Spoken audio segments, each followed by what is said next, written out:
This video is for every This is Wolverine like the fan out holy there. grail when it comes to knowing who Wolverine On the occasion of his 50th anniversary, I'm going to be showcasing you some of my favorite Wolverine memorabilia which I have collected over the last 40 years. Watch till the end.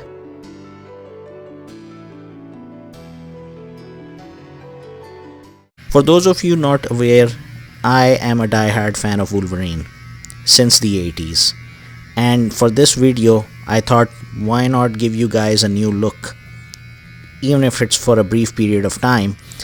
So what I did was I tried to trim my beard in a way that makes me look like. I think that seems pretty close. Of course, not exactly as the Wolverine. Let me change my shirt. That's closer to Logan's style. Now, if I didn't run out of gel, I would have basically turned my hair up just for the video, but for now I'll just keep it like this. Now let's head straight to my studio. There, now much better. Now I'm here in my studio, and behind me you can see my favorite Mark Texeira Wolverine poster.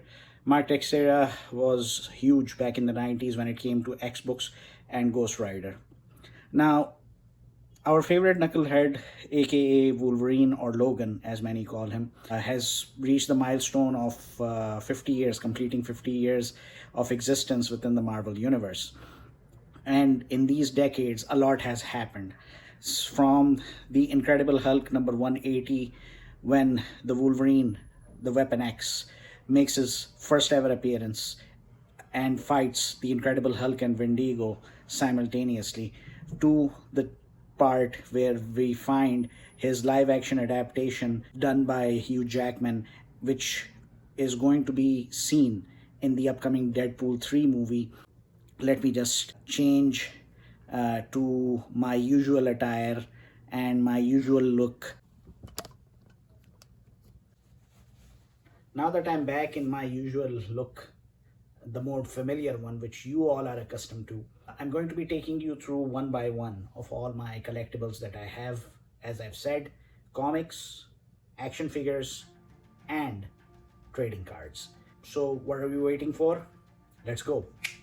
As I've said earlier in my posts as well as videos, before the internet, before having fandom websites, we had trading cards that were introduced in the 1990s by Marvel. These trading cards would have all of the information about our favorite superhero, supervillain, superhero team, whatever have you. They would be wonderful works of art, and they would be released every year by different publishers, by different card manufacturing companies, and they would be celebrating very important occasions. Like you can see over here, the Amazing Spider-Man's team up with Wolverine, which happened in the early 80s, a very important issue that was written by J.M. DeMatteis. And then we have Carl Potts and Jim Lee's African Saga, but this one is a painted illustration celebrating that occasion. Now for my action figures, and this is my first ever Wolverine action figure which my parents had bought me for my birthday, and this was purchased from Jeddah's international market. Second up are these my first ever Marvel Legends Wolverine action figures. One happens to be the masked one, the other one is unmasked, followed by a Marvel Select beautiful action figure that came out in commemoration of Wolverine the Origin, or commonly known as Origin Limited Series, that tells us the story about the man behind the mask of Wolverine, behind the project Weapon X. And then this OG action figure, yes, the one that we saw in the Incredible Hulk number 180. And then this is Wolverine's son Daken, who was part of Dark Avengers. This action figure is the previous iteration which Hasbro had released as part of its twin packs to commemorate the X-Men number 275, followed by the recycled molds. The first one being the 80s Wolverine, which was released by Toy Biz, and later on Hasbro continued to release two more versions of it. One is the tiger stripe, the other one is the stealth suit. Then we have the astonishing X-Men Wolverine, the same uniform which we had seen Wolverine wearing during the House of M saga before Wanda changes everything. And then my favorite, the Toy Biz Marvel Legends Legendary Riders series, which comes with a Harley Davidson bike. And then we have, straight out of Barry Windsor Smith's cover from Marvel Comics Presents, the Weapon X himself, Wolverine aka Logan.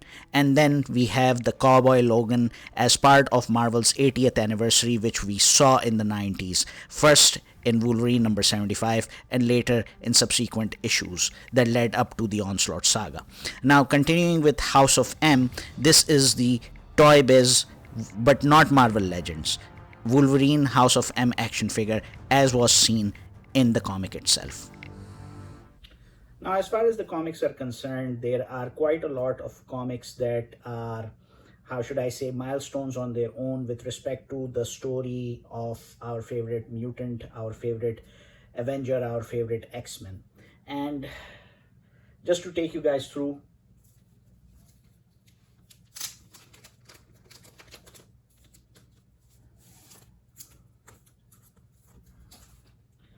now this here is X-Men 25. A 30th anniversary Fatal Attractions crossover event had happened in 1993, and in this 25th issue of X-Men, not the Uncanny X-Men, but X-Men, which was started in 1991 by Chris Claremont and Jim Lee, Wolverine ends up losing his adamantium thanks to Magneto. So as you can see that this cover comes with a hologram card of Gambit. The beautiful cover is done by Andy Kubert, and it's a gatefold or a wraparound cover. I don't think it's a gatefold. I think this is called a wraparound. So this is what it is.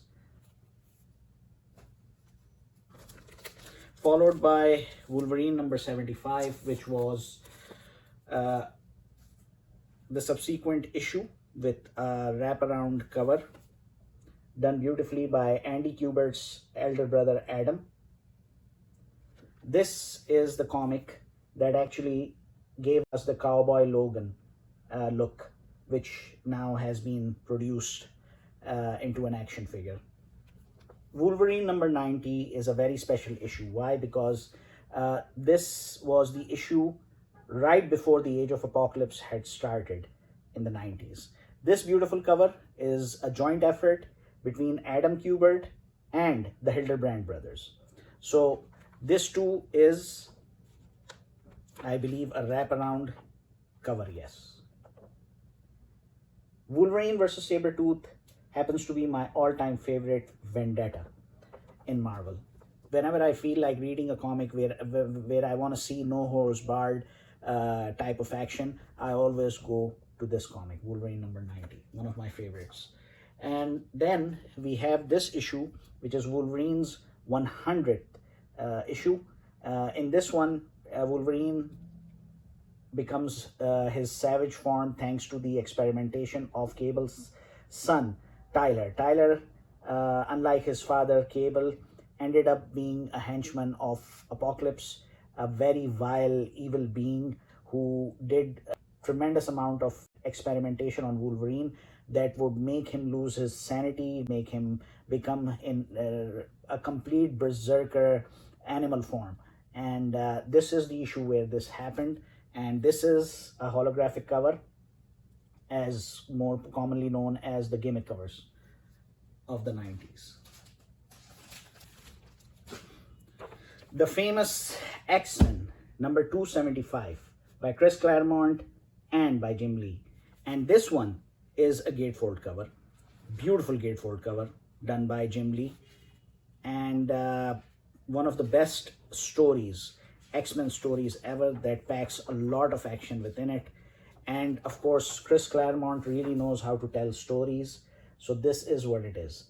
Now, this is the action figure that I still have. This is the first version when Hasbro had, back in 2012 or 14, I think, they had restarted their twin packs. And this action figure actually came with Forge. So I have this action figure, as you've seen, and this happens to be one of my favorite issues because of Wolverine's uniform. Like some of the other X-Men like Storm, Forge, Banshee, Jubilee, and Gambit, of course. Now, it's not just, I don't have Wolverine #1. Whether it was the limited series that was done by Chris Claremont and Frank Miller, whether it came with the subsequent ongoing series, which was started by Chris Claremont. But there is #1 issue that I have of Wolverine, and that is Age of Apocalypse Wolverine, or Weapon X #1. This is another beautiful cover done by Adam Kubert. Now, where did it all begin for me when it came to Wolverine? Back in the 1980s, we didn't have much of exposure to superhero related content. All we had was Spider-Man, the Incredible Hulk live action series, and through Spider-Man we came across Captain America and some other characters. We had Fantastic Four animated series, but there was nothing when it came to X-Men especially. I was fortunate enough to have a dear friend, and his dad would be working for an international airlines, and he would be going to the US. And at the time, my friend was very much into superheroes, whether DC or Marvel. And his dad brought him the poster for Secret Wars. And that poster was actually brought by his dad. And at that time, in the 80s, once we went to his house, and he basically was the one who introduced me to this character, whom we pronounced as Wolverine rather than Wolverine, because we didn't know the right pronunciation. This is a time when we didn't have Google to check the pronunciation of a particular name or a word or whatever have you. And that first look that I got of Wolverine with his claws out and, in his rage mode, that was the moment when I got completely sold. Yes, I love Spider-Man. Spider-Man is my favorite superhero. Iron Man, Captain America, I love all of them. But there was something special about Wolverine that made me feel like, man, this is the hero that talks to me, that I can relate to. I don't know why. Maybe it's because of my very hairy features, but at that time I was only 5 years old. But somehow the connection got established with Wolverine.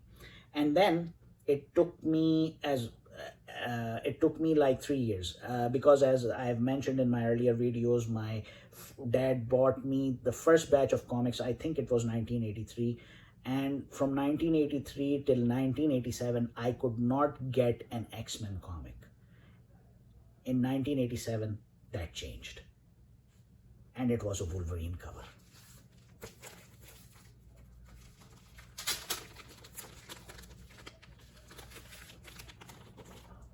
The Uncanny X-Men number 212, the Mutant Massacre issue, which had Wolverine in his orange and brown uniform. And the best part, how did I become a fan of Wolverine and Sabretooth's fight? It was because of this comic.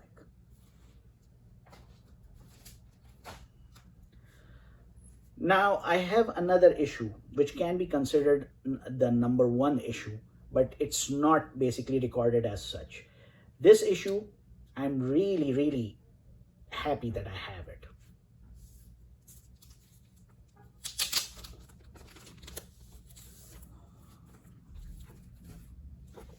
Old Man Logan.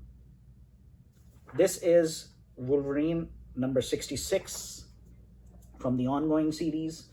A beautiful cover, not done by Adam Kubert, but done by Steve McNiven, one of my favorite artists from the 2000s. A wraparound cover.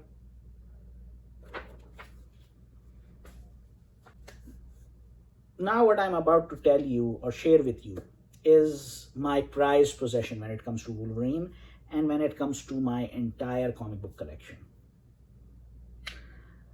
This is a limited series that was published during the time when the Marvel Knights era was in full force.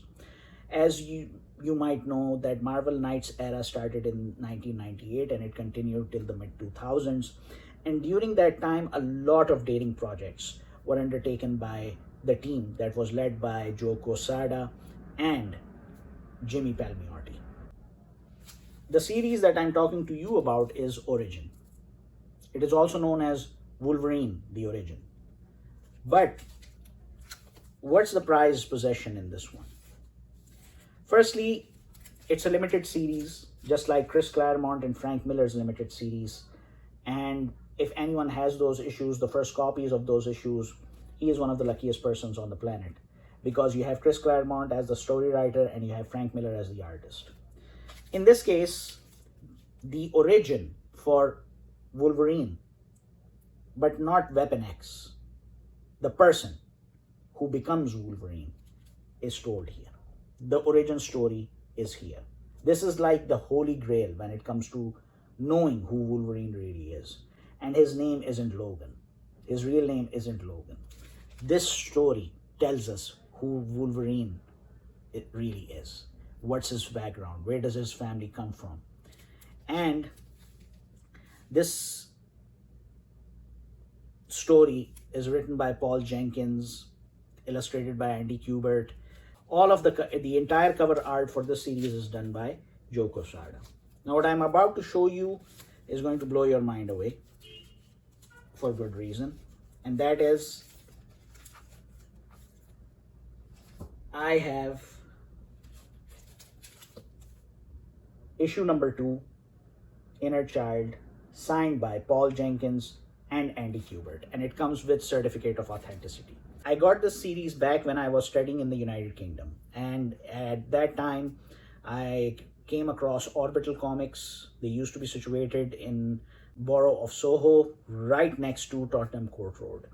And you know, sometimes what happens is that when you feel like getting something, when you believe in something passionately, the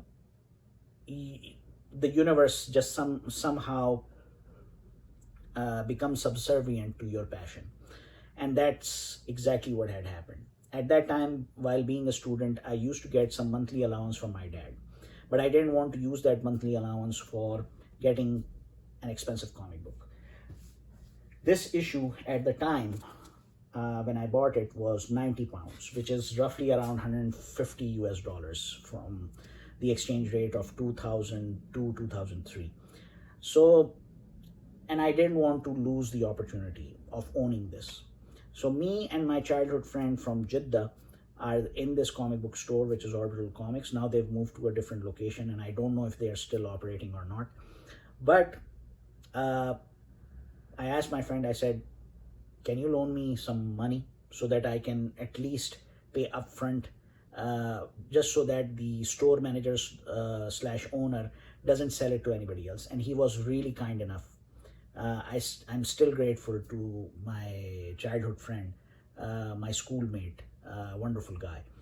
And Benji, if you're watching this video, really, I can't thank you enough.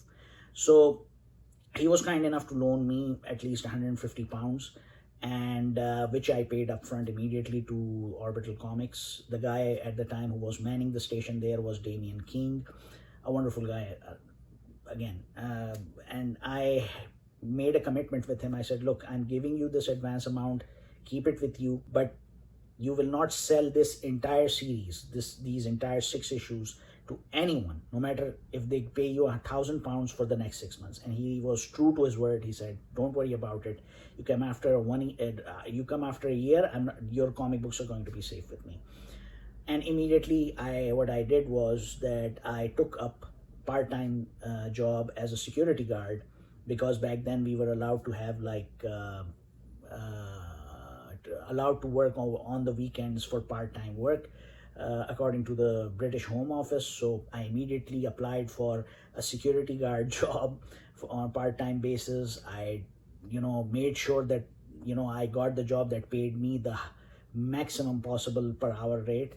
And I was fortunate enough that I was able to get enough amount of money that I would be able to pay the remainder to Damien and be able to pay off my friend.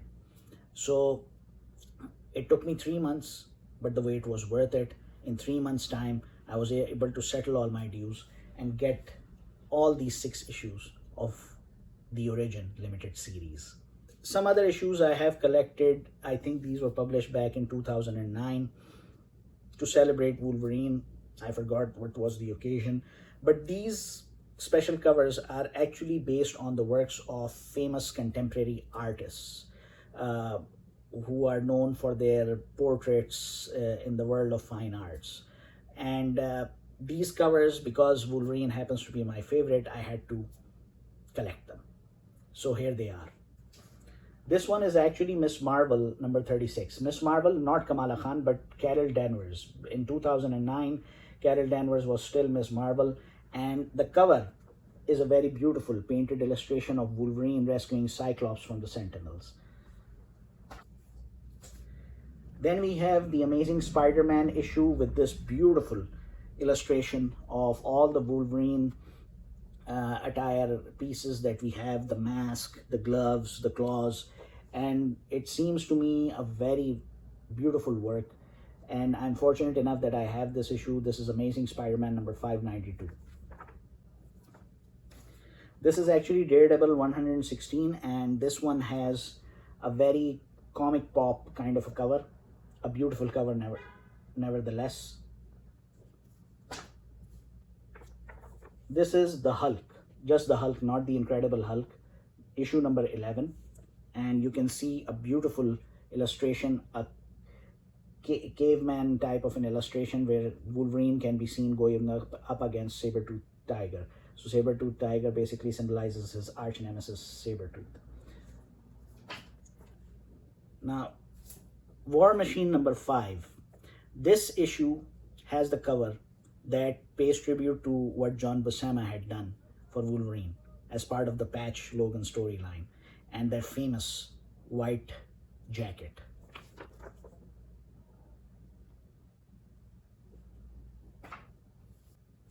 Now this one is actually a Wolverine comic, but it's entitled Wolverine First Class, and the cover is basically inspired by the art of Howard Schultz, the creator for Snoopy, and you can see that Wolverine is actually shown as one of the Snoopy characters, and even you can see him as part of the Garfield mythos. For a brief period of time, a team was resurrected by the Marvel editorial, which were known as, or the team was known as Agents of Atlas. It comprised of Namorita. It had some other characters, mainly from the 1950s Marvel comics. And that issue, Agents of Atlas number 3, bears this cover, a very beautiful painted illustration. So I hope you liked all of my collection for Wolverine that celebrates his 50 years of existence in the comic book industry. A very unique character, not the first anti-hero, nevertheless one of the most important anti-hero and the highlight of the Bronze Age of Marvel Comics, or the Bronze Age of comics that actually began with Spider-Man's The Night Gwen Stacy died. Because after this pivotal moment, we came across the Punisher, we came across Wolverine, and Wolverine became a mainstay character and the A-list character the moment he got introduced, thanks to Len Wein, John Romita, and Herb Trim. And he would be later on included in the rosters of X-Men in Giant Size X-Men number 1, and the rest, as they say, is history. If you really liked all of my collection, please do let me know in the comments. And if you have any questions about my collection or any other thing that you would like to share, feel free to do so. Make sure to like this video, subscribe to my YouTube channel, and share it with your fellow Wolverine fans. Thank you very much for watching.